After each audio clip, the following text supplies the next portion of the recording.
오늘은 한국어, 일본어, 몽골어, 카자흐어의 유사성에 대해서 한번 알아보도록 하겠습니다. 한국어의 그 기원은요. 지금 여기서 제가 얘기하는 그 현대 한국어입니다. 그 현대 한국어의 기원은 굉장히 복잡한 것 같습니다. 우리가 보통 단일 민족 많이 얘기하는데 제가 봤을 때 우리 민족은 단일 민족은 아니었고요. 여러 가지 그 전쟁이 됐던 민족의 이동에 의해서 여러 다른 언어를 썼던 민족들이 융합이 돼서 오늘날 현대 한국인이 만들어진 것 같습니다. 그런 거는 역사 기록이라든가 비교 언어학, 유물 이걸 동시에 비교해도 그런 결론에 다다릅니다. 이번 시간에 나오는 그 강의 내용은 비교 언어학이 나옵니다만 단순히 언어만을 비교하지 않고 그것을 증명할 수 있는 다른 유물이라든가 그다음 역사서 기록도 같이 첨부해서 보여주면서 한번 진행해 보도록 하겠습니다. 교차어의 어군 분포. 한국어는 교차어에 속하거든요. 그래서 보면은 이 교차어의 그 정의는 어떻게 되느냐? 교차어는 고리어와 굴절어의 중간적 성격을 띈다. 이 부분 잘 기억해 두십시오. 그리고 어근과 접사에 의해 단어의 기능이 결정되는 언어의 형태이다. 라고 돼서 이 교차어에는 그 한국어, 일본어, 말레이어까지도 포함이 되어 있다라고 되어 있습니다. 자, 그래서 어떤 그 언어학자들은 그 한국어가 알타이계 언어와는 좀 관계가 없는 독자적인 언어라고 하는데 그렇지는 않은 것 같아요. 제가 봤을 때는. 왜냐면 제가 지금 몽골 그다음에 카자흐스탄 이런 여러 나라를 돌아다니면서 그 유목민족들의 언어를 공부해 봤는데 관련성이 있습니다. 문법도 그렇고 그다음 단어, 그다음 풍습, 기타 등등 많은 것들이 그리고 DNA도 유사한 게 많지 않습니까? 그래서 한국어가 어떤 뭐 독자적으로 나온 언어가 아니라 그 대륙과 연관성이 상당히 있다 봅니다. 물론 북방에서만 일방적으로 받은 게 아니라 남방 쪽의 언어에서도 영향을 받았어요. 여기 보시면은 교차가 어군의 분포를 보면 동남아시아에도 굉장히 많이 점이 찍혀 있죠. 이게 그 알타이계 언어의 분포는요 굉장히 전 세계적입니다. 그래서 꼭 알타이계 언어가 그러니까 즉 그 교차어라고 해야겠죠. 언어가 일방적으로 북쪽에만 분포해 있다는 것은 어떻게 보면 우리가 뭐랄까 편견이랄까요? 아마 그렇다고 볼 수 있습니다. 자, 그래서 아까 앞쪽에서 나왔죠. 이 교차어는 굴절어와 고리어의 중간 형태이다. 이것도 굉장히 의미 있는 분석이라고 봐요. 왜 그러냐면은 이 여러 그 유목민족들의 그 신화라든가 물론 우리나라도 마찬가지입니다만 보면은 그 기원이 중앙아시아라고 되어 있는 경우가 굉장히 많거든요. 물론 우리나라의 그 제야사학자 중에도 그 좀 민족주의적 성향이 강한 사람들은 백두산을 중심으로 온 세계 인류가 퍼졌다 그러는데 저는 그건 좀 아닌 것 같습니다. 왜냐면은 일단 그쪽에는 예를 들어 그게 증명이 되려면요. 백두산 주변에 그 고대 유적지가 있어야만 돼요. 뭐 수도가 됐든 뭐가 됐든 뭔가 있었을 거 아닙니까? 근데 그런 게 존재하지 않죠. 그리고 뭐 거기에 관련된 신화도 없습니다. 그리고 그 여러 언어의 변화라든가 분석을 해 봐도 안 맞아요, 뭔가 고리가. 근데 여기 그 서양 학자들이 이 연구해서 분류할 때 언어를 체계적으로 나누는데 사실 여기서 더 나아 가지고 그 러시아의 역사학자가 있는데 그 사람이 만든 보리안 시오리라 그래서 보리안 이론이라는 게 있는데 이게 뭐냐면 전 세계 언어는 하나로부터 갈라져 나왔다예요. 사실 그런 이야기는 이 중앙아시아 탱그리 신화에도 나옵니다. 근데 신화에 나오는데 그거를 언어학자가 분류해 봤더니 그 신화를 뒷받침할 만한 그 비교 언어학적 그 논문들이 많이 나왔거든요. 저도 이 부분은 맞다고 저도 지지하는 쪽인데 그런 여러 가지 정황 증거와 그다음에 그 이것과 관계없이 서양 학자들이 연구한 그 뭐랄까 교차어의 그런 여러 분포를 보면은 그 언어의 그 성격이 굴절어와 고리어 즉 굴절어라는 건 인도 유럽 어계 같은 어족이에요. 그다음 고리어는 중국어죠. 이런 거에 중간적 성격을 띈다라고 했거든요. 자, 그렇다면 우리가 한번 세계 지도를 펴 놓고 그 인도 유럽 어족이 사는 동네와 중국 어족이 사는 동네의 중간 지대가 어디라고 생각됩니까? 물론 인도도 인도 유럽 어족이죠. 자, 그렇다면 그건 티베트하고 파미르예요. 그러니까 그 잘 모르겠습니다. 우리가 뭐 선사 시대 때 언어가 없었다가 없었던 이후부터 다시 생겼다는 가정하에 어쨌든 이렇게 여러 가지 정황적 증거를 본다면은 교차고의 성격은 역시 지리적인 성격상도 굴절어와 고리어의 중간어의 성격을 갖는다라는 거에 합당한 위치가 되려면 파미르곤 근처 어딘가인데 공교롭게도 우리나라에서 물론 정사로 인정을 해 주진 않지만은 그 부도지라든가 한당 고기를 봐도 마찬가지로 이 파미르 고온이 출발점이라는 걸 이야기하고 있죠. 그래서 요 부분은 부도지라든가 한단국의 기록은 저는 맞다고 봅니다. 이 부분은. 왜냐면 그 부분들이 중앙아시아의 신화라든가 그다음에 실질적으로 서양의 역사학자들의 분석, 그다음에 러시아 언어학자들의 그러한 분석이 다 그 일관되게 중앙아시아를 가리키기 때문이죠. 자, 그래서 그렇다면 이 뭐가 문제냐면요. 우리가 다른 알타이계 언어랑 비교했을 때 한국어 그리고 일본어 포함입니다. 이 두 개 언어는요. 굉장히 한자가 많이 포함되어 있어요. 그럼 왜 우리는 한자가 많이 포함되어 있고 그다음에 알타이계는 한자가 포함 안 되어 있냐라고 생각할 수 있는데 아닙니다. 포함되어 있습니다. 왜냐면 그건 제가 여기서 공부했으니까 제가 잘 알죠. 물론 몽골이나 카자흐인조차도 자신들의 언어에는 한자가 없다고 생각해요. 근데 문제는 뭐냐? 그런 말을 하는 사람들은 한자를 또 모릅니다. 그래 갖고 내가 몇몇 예를 제시했어요. 그랬더니 "어? 한자 단어가 있네." 그러더라고요. 이게 왜 그러냐면은 여긴 이유가 있어요. 어 옛날 때 최초에 우리가 그 글자를 쓰던 당시에는 여러분도 아실 겁니다. 암각화라 그래서 벽에다 막 그 바위에다가 그림을 그렸었거든요. 그 막 사슴 같은 거 이런 거 그려진 거 보셨죠? 이건 뭐 한국뿐만이 아니라 뭐 전 세계적으로 나타나죠. 그래서 최초의 문자가 생길 때는 상형 문자로 시작했거든요. 그래서 뭐 소, 돼지, 산 이런 것들 한자도 마찬가지죠. 근데 상형 문자로 시작을 했는데 인류가 문명이 발달하면서 점점 복잡해지게 사회가 발전하다 보니까 그러한 복잡한 것들을 표현하기 위해서 예를 들어서 옛날 때 직접적인 걸 많이 했죠. 뭐 삶, 물, 강, 바다 이런 식으로 우리가 인지할 수 있는 걸. 근데 그런 것들이 아니라 철학, 사sak, 사상, 문화, 사랑, 평화 이런 것들은 어떻게 표현해야 되나요? 이게 사용 문자로 표현이 안 되지 않습니까? 그러다 보니까 나오는 게 뭐 한자에서는 보통 뭐 표의 문자, 형성 문자 뭐 이런 것들이 나온다고 하죠. 이런 식으로 그 요 고대의 교착을 썼던 사람들이 그 최초의 한자에 해당하는 한자는 그 한족의 문화가 아니라 원래 유목민족의 문화거든요. 그래서 최초의 해당하는 상형 문자를 쓰다가 그거를 이제 점차 개량을 하는데 나중에 사회가 복잡해짐에 따라서 표현하는 그 한자가 숫자가 많아지고 횟수가 증가하면서요. 포기합니다. 너무 힘들어서 그래요. 그래서 어떻게 되냐면 탐가 문자라고 해 가지고 보시면 일종의 세계 최초의 표음 문자입니다. 알파벳 같은 그 표음 문자를 만들어요. 그래서 그 표음 문자를 쓰면서 그 기존에 썼던 한자 체계 그러니까 그 초기 한자죠. 각걸 문자 같이 복잡한 한자를요. 결국 포기합니다. 그래서 옛날 때 원시 한자를 쓰던 시절에 만들었던 단어가 현재의 카자흐이나 몽골어 속에 남아 있습니다. 하지만 오늘날에는 한자를 쓰지는 않죠. 그러다 보니까 그 단어가 존재해도 오늘날은 뭐 키릴 알파벳으로 이렇게 쓰다 보니까 이것이 절대 한자 단어라 생각 안 하게 된 거죠. 근데 이러한 현상은요. 오늘날 한국에서도 발생하고 있습니다. 예를 들어서 제 이름은 김정민인데 제 이름 김정민 안에는 한자가 포함되어 있어요. 근데 그거를 저는 쓸 줄 압니다. 저는 옛날 그 한자 세대니까. 근데 젊은 세대로 갈수록 어떻습니까? 자기 이름을 한글로는 쓰되 한자로는 못 쓴 경우가 많아요. 그리고 이것뿐만이 아니죠. 뭐 여기 보면 제가 뭐 중원, 통가, 한자 이런 것들 다 그 한자 단어에서 나온 단어들이죠. 근데 오늘날 우리가 이거 표기할 때 모르습니까?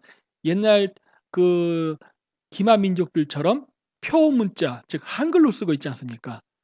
그런데 이거 사실 중원이라든가 통가 이런 글자 원래는 한자에서 기원된 거잖아요. 근데 만약에 이런 일들이 이렇게 우리가 지금 한글로 정착해 쓰면서 수천 년이 흘렀다 생각해 보십시오. 한자를 잃어버리고. 그럼 과연 우리의 후손들이 중원이라든가 통가 이런 단어를 한자 단어라고 과연 인지를 할까요? 못 하겠지요.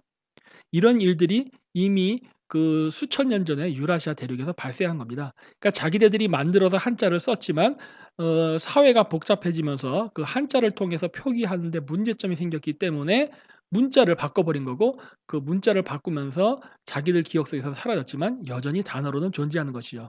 그리고 그런 현상이 현재 우리나라에서 일어나는 거고. 자, 그렇다면은 왜 그런 식으로 그 한자 쓰는 것을 포기했느냐? 옛날 때는요. 종이에 쓰지 않고 바위에 새겼기 때문에 그렇습니다. 많은 것들을 요즘은요. 뭐 우리가 뭐 신문을 본다든지 만화책을 본다든지 해서 굉장히 문자 익숙한 세대지만요. 고대에는요. 문자가 그렇게 많이 필요하지 않았습니다. 옛날 때 문자를 썼던 사람들은 누굽니까? 지배계급이거든요. 지배계급만 썼어요. 근데 지배계급만 이 문자를 쓰는데 이 문자 쓸 때 처음에 어떻게 시작했느냐? 샤먼들이 하늘로부터 즉 신으로부터 메시지를 받을 때 썼던 게 시작입니다. 그 유산으로서 현재 남아 있는 것들이 오늘날 그 점집에 가면은 그 무당들이 써 주는 부적 같은 거 있죠. 뭐 이상한 글씨 쓰죠. 그게 원래 오리지널 문자의 시작이에요. 그러니까 최초 문자의 시작은 신과 인간과의 대화를 위해서 쓴 것이었고, 그게 나중에 우리가 그 고대 농경 사회로 넘어가면서 그 정치 권력이 샤먼에서 정치 지도자 즉 왕에게 넘어가면서 그때부터는 왕과 귀족을 중심으로 문자가 쓰였습니다. 왜 쓰였을까요? 바로 조세를 하기 걷기 위해서였습니다. 세금 걷기 위한 목적이었어요. 그랬기 때문에 이런 기록물들이 많이 남아 있지 않은 겁니다. 고대로 갈수록. 왜? 고대에는 만화책을 본 것도 아니고 문자를 이용해서 뭐 그걸로 뉴스를 본 게 아니라 오직 하늘에게 신탁을 하기 위해서. 그랬기 때문에 그것도 갑골 문자 갖다가 태워 버렸거든요. 태워 버리면 아무것도 없잖아요. 그래서 문자에 그 유물들이 많이 안 남았고, 그 이후에는 그 왕들의 업적이라든가 이런 걸 새기기 위해서 비석을 많이 만들었어요. 그러다 보니까 그 굉장히 비석들이 많은 겁니다. 근데 그 비석에 새기려다 보니까 어떻게 되는 거예요? 한자가 점점 어려우니까 그 조각하기가. 그래서 표 문자를 만들어 버린 겁니다. 자, 통과하죠. 그래서 어 이 제 강의를 듣기 전에 이 여러 그 유라시아 언어의 그 발음 변화 규칙을 알려면요, 제가 지금 여기 올려 놓은 표 있지요? 이 표에 대한 이해가 있어야만 합니다. 그래야만 제가 강의하면서 단어가 변하는 거를 이해하실 수 있어요. 제가 따로 설명 안 하겠습니다. 그냥 이번 한 번만 설명할 테니까 나중에 단어를 들으시면은 이거랑 비교하시면서 '아 이렇게 변하는구나.'라는 거를 인지하시면 돼요. 예를 들어서 우리나라의 한글은요 28 개의 글자였죠, 옛날 때는. 지금은 24 개지만은. 근데 이 글자는요, 자음 같은 경우는 기본적으로 5 개의 발음이 기본 발음이 됐어요. 이거는 그 훈민정음 해르본을 기본으로 한 겁니다. 지금 한국의 근대 국어학자 기준이 아닙니다. 그래서 기역, 니은, 미음, 시읒, 이응이라는 5 개의 기본 글자가 있어요. 이 음양 오행설에서 그 오행에 아마 원리를 맞춘 것 같아요. 그래서 하는데 이 5 개의 단어가 기본이 되고, 여기서 발음이 강해지면은 횟수를 첨가하는 식으로 해서 기역, 그 쌍기역, 키역, 니은, 디귿, 쌍디귿, 티귿 뭐 이런 식으로 발음이 쭉쭉 변화하면서 여러 표기를 하게 된 겁니다. 그리고 일본의 히라가나도 마찬가지죠. 제가 여기 그 뭐 50 음도라고 하는데 몇 개만 써 놓은 이유는요, 요거를 알아야 그 일본어 발음이 변하는 걸 알기 때문에 그래요. 예를 들어서 우리나라는 미음, 비읍, 쌍비읍, 피읍으로 발음이 변하죠. 근데 일본에서는 그 발음 변화가요, 우부, 뿌후로 변합니다. 이게 그 땡땡하고 동그라미를 쳐 갖고 뭐라 그러지? 그 부계통의 발음, 그다음에 동그라미가 돼서 뿌하고 쌍비읍 뭐 이런 식으로 발음이 변하거든요. 그래서 요 발음으로 변하는 이 규칙을 알아야만 그 몽골어랑 그다음 한국어, 카자흐어, 일본어가 어떻게 상호 연결돼서 그 변화 발전했나를 알 수 있습니다. 요 표를 잘 기억해 두십시오. 뒷부분서부터는 설명하지 않습니다.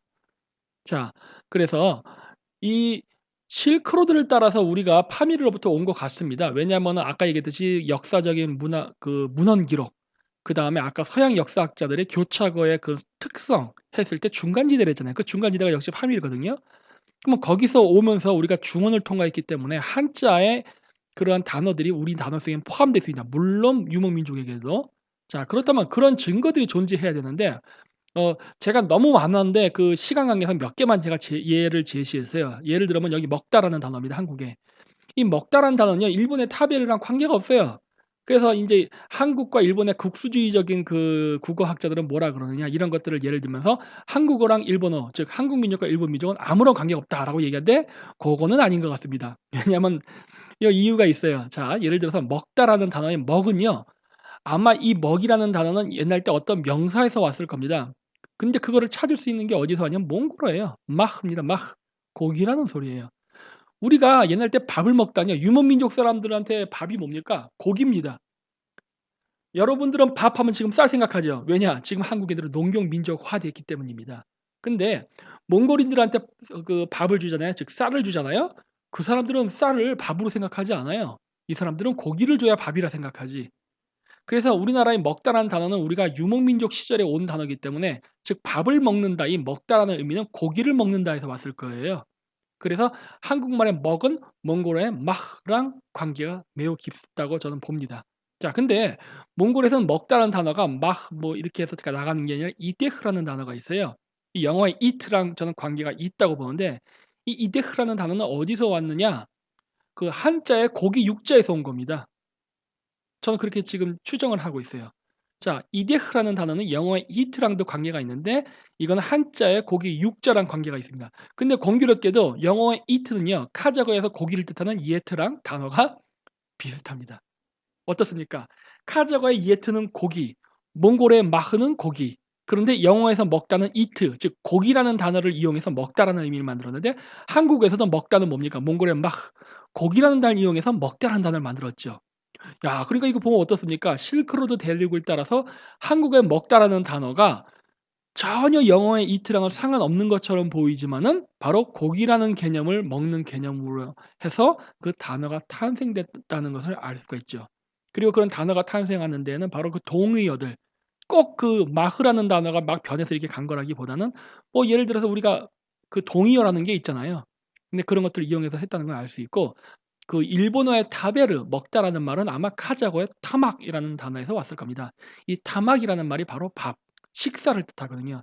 이 타막이라는 그 명사에 그 일본어도 우르 뭐 이런 식으로 붙여가지고 동사를 만들거든요.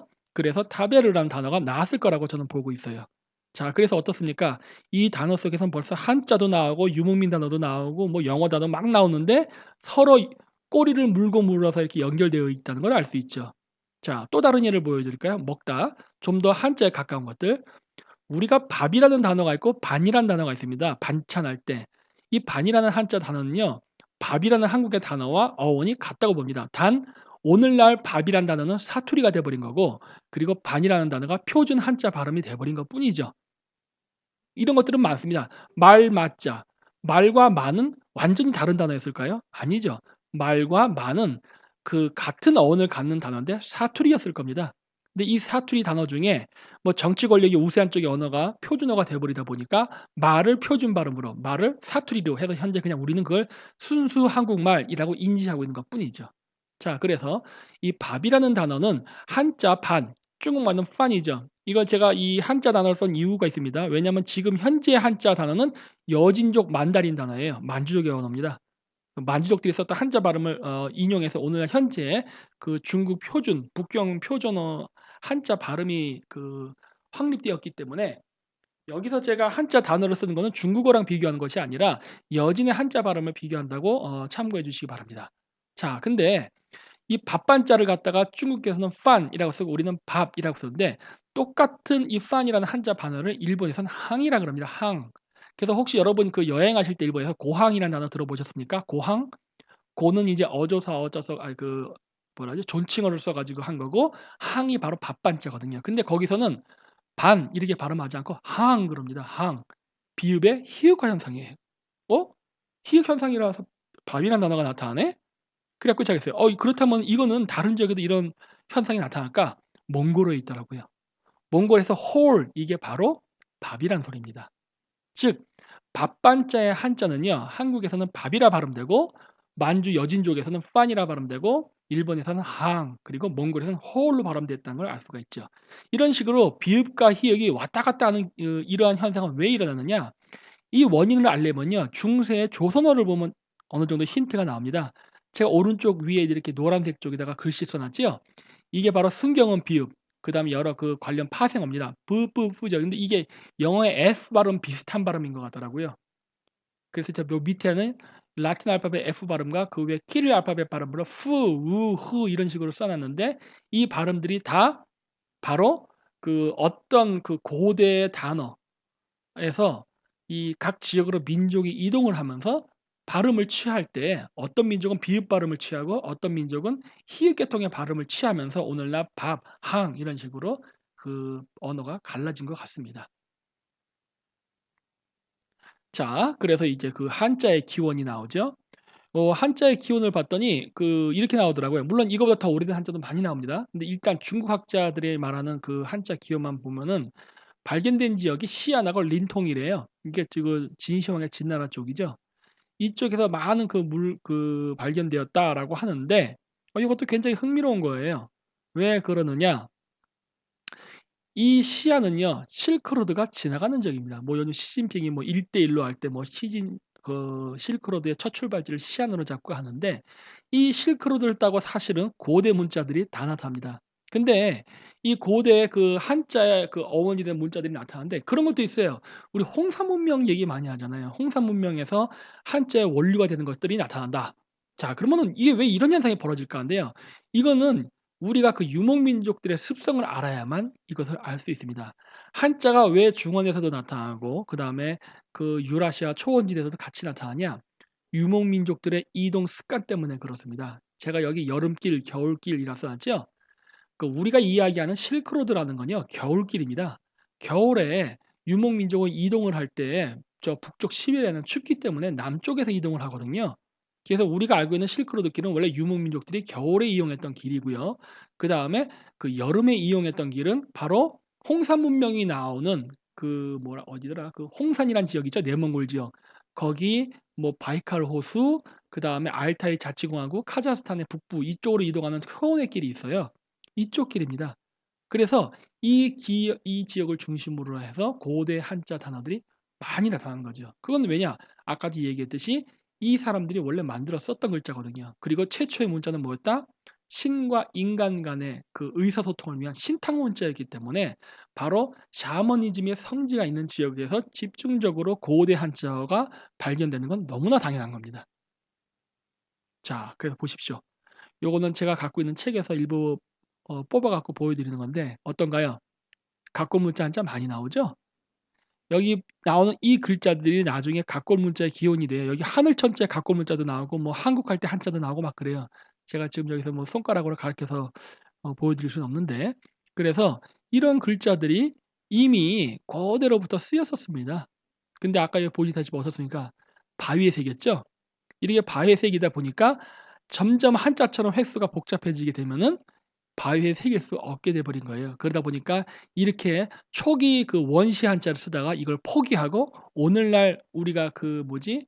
몽골촌이나 이런 데서 볼 수 있는, 아니면 바이킹들이 썼던 룬 문자. 바이킹 룬 문자도 원래 그 기원은 몽골 초원입니다. 그건 제 개인적인 주장이 아니라 저기 뭐야 그 스웨덴의 유명한 역사학자의 그 주장이에요. 제가 저번에 한번 몽골에서 가이드할 때 그 한국 역사학자분이 제가 이런 얘기했더니 뭐 "책임질 수 있냐?" 막 그랬다가 거기 가서 딱 그 스웨덴 학자가 써 놓은 표문 보고 그냥 올킬 돼 버렸죠. 제 말이 맞았죠. 그래서 이 유목 민족들이 몽골 초원에 있으면서 썼던 각골 문자, 이 복잡한 형태의 원시 한자를 포기하고 그리고 표음 문자를 만들어 썼는데, 이 표음 문자가 나중에 그 북유럽으로 이동한 북방 민족에 의해서 스웨덴의 룬 문자로 남게 됩니다. 그러니까 굉장히 그 당시 그 유목 민족들의 그 이동 범위는 엄청났습니다. 자, 그래서 이제 점점 우리 한국하고 관계 있는 부분으로 이제 갑니다. 자, 우리 그 진나라 본기라든가 삼국사기 백제본기 김유신 열전에 보면요, 재미있는 기록이 나와요. 진시황의 조상은 소호금천이다. 아하, 소호금천 오케이. 소호금천 누군지 아시죠? 모르시는 분 한번 검색해 보시기 바랍니다. 그리고 삼국사기에 의하면 신라 사람들은 스스로 소호금천 씨 후손이었다. 그래서 성씨를 김씨로 하였다라고 했대요. 어. 자, 근데 여러분 이 기록을 보면은 뭐 이렇게 확 오는 게 있습니까? 소호금천을 내 후손인 거랑 김이랑 뭔 상관이 있을까요? 이거 딱 감 안 오시죠? 요거는요, 몽골어랑 카자흐면 바로 알 수 있습니다. 왜 소호금씨라는 소호금천이라는 성씨 그 사람의 자손이기 때문에 내가 김씨를 썼냐? 라는 거를 이해할 수가 있어요. 이건 왜냐? 카자흐랑 몽골어 알면 바로 답 나옵니다. 좀 이따 얘기할게요. 어쨌든 진나라, 여기서 진나라는 진시황의 진나라입니다. 망해서 그 유민들이 마한의 동쪽에 와서 살았다. 이게 오늘날 신라가 됐다는 거죠. 그런데 김유신의 12대조는 김수로 왕이다. 황제 헌원의 후예여 소호의 직계 후손이다. 일관되게 이야기하는 게 뭡니까? 신라는 소호 금천 씨와 관계가 있다. 물론 황제 헌원과도 관계가 있다라고 돼 있어요. 우리 황제 헌원을 자꾸 중국인이라고 인식을 하는데 그거 아닙니다. 황제 헌원은 중국인이 아니에요. 그 헷갈리시면 안 됩니다. 어쨌든 간에 그렇게 되는데, 이 소호금천 씨랑 얘네들이 다 고향이 어디입니까? 아까 시안이라든가 그런 데고, 그 더 이전은 어디입니까? 파미르로 올라가요. 그렇다면은 우리가 얘기하는 교차거의 위치가 서양 학자들에 의하면은 굴절어와 고리보의 중간적 성격에 달했으니까 지리적으로 봤을 땐 파미리가 맞고, 그다음에 우리나라에서 얘기하는 그 역사서 한당곡이나 부도지를 봐도 파미리가 맞고, 뭐 이것뿐만 아니라 중앙아시아, 헝가리, 터키 이 지역의 역사서를 봐도 마찬가지로 파미르라고 합니다. 그러면 공통되네. 그렇다면 일단 파미르로부터 시작된 거는 알겠고, 근데 그 파미르 지역에서 살았던, 그리고 어떤 위인으로 여겨지는 소호금천이라는 사람이 신라인과 조상이다? 그 얘기는 뭡니까? 이 신라의 그 오늘날 그 이제 한국인들이죠. 해당하는 사람들이 파미르, 시안, 그러니까 중원이죠. 거길 통과해서 오늘날의 한반도로 왔다는 게 기록상으로도 바로 밝혀지죠. 자, 그러면 이제 소호금천씨라는 이름을 볼게요. 제가 왜 소호금천씨를 보고 이게 김씨란 이름을 썼다라는 걸 바로 알 수 있었느냐? 이것이 바로 몽고로 혹은 그죠? 이거 몽고로라고 보는 게 더 가깝습니다.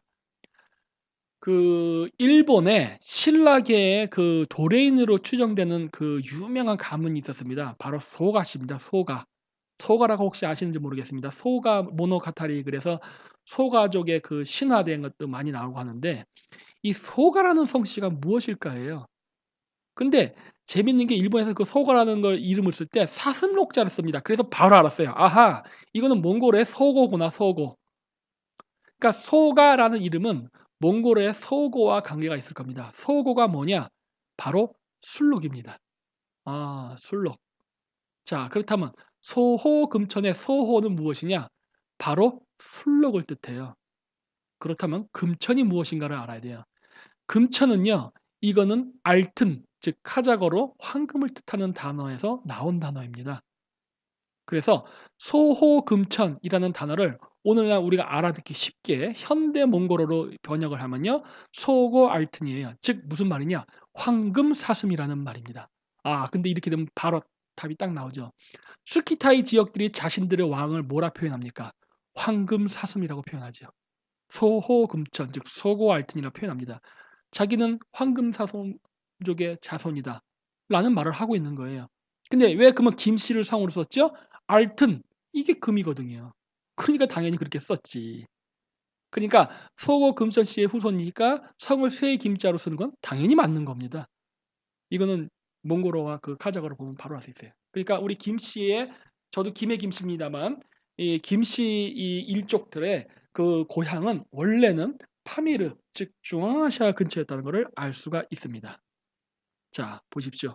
소고 알튼, 소고. 신라의 왕관을 사슴관이라 그럽니다. 근데 공교롭게도 아까 얘기했듯이 그 바이칼 호수, 홉수글, 뭐 파미르 이 일대, 이 중앙아시아 일대, 알타이 산맥 이런 데서는 이 가운데 그림처럼요, 이렇게 사슴관을 쓴 사람의 그 암각화 그림이 많이 나와요. 이게 왕이거든요. 근데 이 왕을 묘할 때는 반드시 황금으로 묘사했습니다. 그래서 뭐 카자흐스탄에 보면 황금인간 뭐 이런 거 나오잖아요.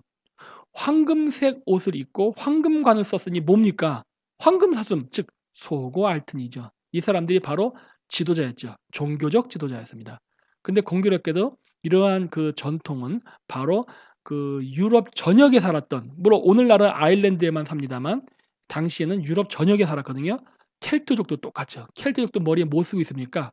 사슴관 쓰고 있죠. 그러면 여기만 그랬나요? 그 힌두교에서 오늘날 가장 그 위대한 신, 가장 인기 있는 신이 누굽니까? 크리슈나라는 사람입니다. 이 크리슈나라는 신, 물론 이거 신 아닙니다. 일본 그 신사, 그 신토 종교처럼 원래는 인간이에요. 기술 종족인데 워낙 기술이 뛰어나다 보니까 죽은 다음에 신격화된 건데, 이 크리슈나의 전설에도 보면 뭐가 나오느냐? 과거 신들의 전쟁이 있어서 세상이 혼란했을 때 이 신들의 전쟁을 평정시키고 세상을 안정시켰던 크리슈나가 나중에 그 크리슈나의 그런 친인척들이 왕권을 차지하기 위해서 다투는 거를 보고 그 뭐랄까 환멸감을 느끼고 산으로 들어가서 그 그냥 수련만 하고 살았다는 이야기가 나와요. 그런데 재밌는 건 뭐냐?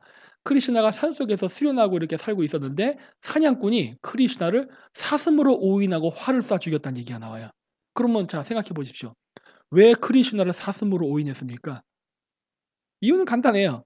저기 왼쪽 위에 켈트족의 그 종교 지도자처럼 머리에 사슴관을 썼기 때문이에요. 머리에 저렇게 사슴관 쓰고 가부좌 들고 앉아 있으니까 사냥꾼이 지나가다가 뿔만 보고 '아 저거 사슴이다.' 그러고 활 쏴 버린 거죠. 가 보니까 웬 사람이 활을 맞고 쓰러져 있는 걸 보고 '아이고 실수네.' 하고 미안하다 그러니까 그 신화에 하면 크리시나가 "아 난 당신을 용서한다. 이해할 수 있다."라고 얘기하면서 하늘로 승천했다는 이야기가 나옵니다. 즉 이 얘기는 뭡니까? 힌두교의 신들도 머리에 사슴관을 썼다는 거죠. 바로 이 사람들은 전부 종교 종족입니다. 종교 지배자예요. 그 종교 지배자들이 바로 이러한 것을 갖고 있는 겁니다. 즉 고대 신화에 나오는 치유천왕과 황제헌원의 전투는요. 바로 종교 계급과 치유천왕 즉 무사 계급 간의 종교적 아니. 그 정치 권력 갈등에 의한 내전이었다고 보면 돼요. 네. 이상으로 1 부를 마치고요. 이어서 좀 이따 2 부를 다시 시작하도록 하겠습니다.